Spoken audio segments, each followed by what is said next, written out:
दा बेयाव राजखान्थियारि आखाइ दङ ना गैया बेखौ थान्दै मेलनि थान्दै बिथांमोना प्राय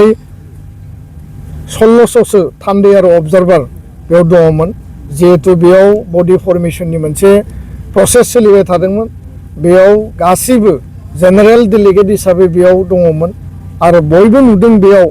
जे मानो खालामफैखो सोर खालामखो बबेनिफ्राय फैखो आरो घटना जाखांनानै दोलो दोलो बहा थांखो आं रावखौबो बुंनो नागिराखै आरो बेखायनो बेबायदि परिबेस परिस्थितिया थुनलाइ आफादनि जथुमाखौ माने दखल खालामनाय आक्रमण खालामनाय दुमदाखाल खालामनाय हिंसानि परिबेस लाबोनाया माने बुजायनो नागिरदों आरो माबायदि हारि दानो नागिरदों जे जोंनि हारिया इसेबां गोलाव संग्रामनि गेजेरजों फैनानै जोंनि आफादफोरा इसेबां स्ट्रागलनि गेजेरजों फैनानै दिनैबो जों बेखौसो सोलोंदों बेखौसो दिन्थिदों आरो बिनि गेजेरजोंसो थुनलाइ आफादखौ आवगायलांहोनो नागिरदों बा थुनलाइ आफादखौ बबेबा पइन्टआव दोननानै बेबायदिसो डिक्टेट खालामनानै लांनो नागिरदों बेसो जोंहा दिनै साननो गोनां बाथ्राया आरो बर' रायजो राजाया बेफोर खोथाखौ साननानै थार बिजिरगोन होननानै आङो मिजिंथिबाय गोजोन्थों। बर' थुनलाइ आफादनि जि जारिमिनारि 65थि बिजनि थेंफाख्रिनि जि जुथुम्मा दिनै 3थि सान बा जोबथा साननि हाबाफारि खिन्थु मैया मोनाबिलियाव प्राय हरनि 1टा बाजियाव जि जोबथा थान्दै मेल दङमोन बे जुथुम्मानि आरो गोजाम आफादखौ सिमफायनानै गोदान आफाद दानाय जि बेयाव हाबाफारि जागायजेनदोंल'सोमोन रिजलिउसन एडप्ट खालामनाय जाबाय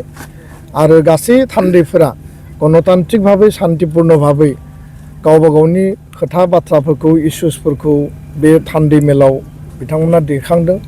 आरो दुलाराय बर' फरायसा आफाद हिसाबै जोङो लोब्बा आफाद हिसाबै जोङो जोबोद गोजोनै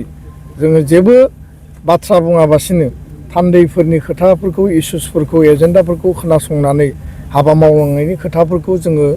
बे गोसोखांबाय थादोंमोन आरो बे समावनो जेला गोजाम आफादखौ सिमफायनानै गोदान आफाद दानायनि हाबाफारिया जागायो आरो बिबान सायख'लायनायनि हाबाफारियाबो प्राय मोनसे पर्यायाव जोबहां थासारिसिम सहैबायमोन नाथाय बे समावनो अन्याय भाबै आरो मोनसे हिंसानि परिबेस परिस्थिति लानानै गोबां बेबायदि जायफोरनि गोदोनायाव कुनु डेलिगेट बेस गैया कुनु अबजार्भार्सनि बेस गैया कुनु आरसिनि बेस गैया जर जुलुमै माने बोलो बाहायनानै बे डेलिगेट हाउसखौ घेराव खालामनानै दाइसआव थानाय जेराव बर' थुनलाइ आफादनि माने बारग' आफादगिरि बा बे थान्दै मेलनि केयारटेकार आफादगिरि डक्टर सुरत नार्जारी सारा मासि लानानै आफादखौ सामलायबाय थादोंमोन आरो आफाद सामलायनानै बिबान सायख'नायनि हाबाफारिखौ मावबाय थादोंमोन आरो बे समावनो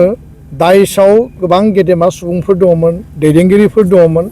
जर जुलुमै मोननै माइक्र'फनखौ बोखांनानै लानानै थाङो आरो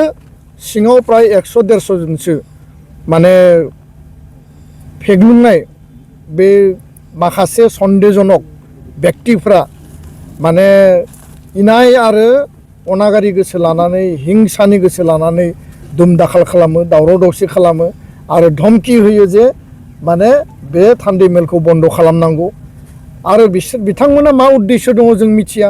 किन्तु कुनु खोथा गैया बाथ्रा गैया कारण बे बर' थुनलाइ आफादनि पबित्र मोनसे थान्दै मेल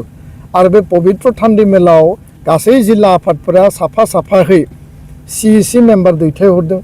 आरो जायफोरखौ CEC दैथायहरदों बिथांमोनखौनो जिल्ला आफादफ्रा सायख'दों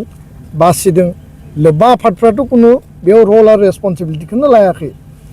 साहित्य सभानि जिल्ला आफादफ्रानो गावबा गाव सायख'नायनि हाबाफारिखौ मावबाय थादों आरो गणतान्त्रिक भाबै शान्तिपूर्ण भाबै जुक्तिखौ होलायनानै हाबाफारिया आवगायगासिनो दंमोन दा बेखायनो सोरनि मा मेन्टेलिटि दङ आरो सोर बेखौ उदखारि खालामनो नागिरदों सोर इनाय अनागारि खालामनो नागिरदों दुमदाखाल खालामनो नागिरदों दादागिरि गुन्दागिरि खालामनानै बर' थुनलाइ आफाद बायदि मोनसे पबित्र अनुस्थान माहारिनि गोथार आफाद जातीय आफाद 65 बोसोर आगान सुरनानै दिनै 80 सिडुलाव जोंनि रावखौ थिसननो हानाय साहित्य एकाडेमि मोननो हानाय इसिबां महान जोङो थुनलाइ सृष्टि खालामबाय बेबायदि जुथुमायाव जि दुमदाखाल खालामबाय बे थारैनो दुखुनांथाव लाजिथाव आरो बे जाथायखौ जों गोख्रों रावजों दुलाराय बर' फरायसा आफादा जोङो बर' माहारिनि जानानै सोंखारि आरो बेबायदि जाथाया बर' हारिखौ लाजि फोनाङो बर' थुनलाइ आफादखौ लाजि फोनाङो आरो बिनि गेजेरजों जोंनि थुनलाइनि जोंनि आफादनि बर' थुनलाइ आफादनि बर' माहारिनि जि मान मर्यादाया गुबुननि नोजोराव बा मुलुगनां थासारियाव गुबुननि थासारियाव जोङो लाजिथावना मोनसे मोखां देखायनो हायो मोनसे थासारिखौ लाबोयो आरो बेयाव रावबो थुनलाइ आफादनि सोद्रोमा बेक्तिया बा बेयाव लोब्बा आफादनि सोद्रोमा बेक्तिया बा बेयाव आरसि आरो डेलिगेट जानानै फैनाय अबजार्भार जानानै फैनाय बेक्तिया बेयाव इनभल्भ गैया बे टटेलि बाहेरनिफ्राय डिजाइन खालामनानै फैनाय मोनसे आक्रमणमोन मोनसे थासारिमोन आरो मा उद्देश्यजों खालामदों मानो खालामदों बे खोथायानो दिनै साननो गोनां खारन थांनाय 6 बोसोराव बर' थुनलाइ आफादनि जथुम्मायाव जों बेबायदि थासारिखौ नुबोफेराखैमोन थांनाय समाव जादों गुलि गावग्लुंनाय जादोंमोन दतमायाव गुबुन गुबुन थासारियाव आरो दिनै फिन खेबसेबाव बेबायदि हिंसानि थासारिखौ लाबोफिननो नागिरनाया जोबोद दुखुनांथाव आरो बेयो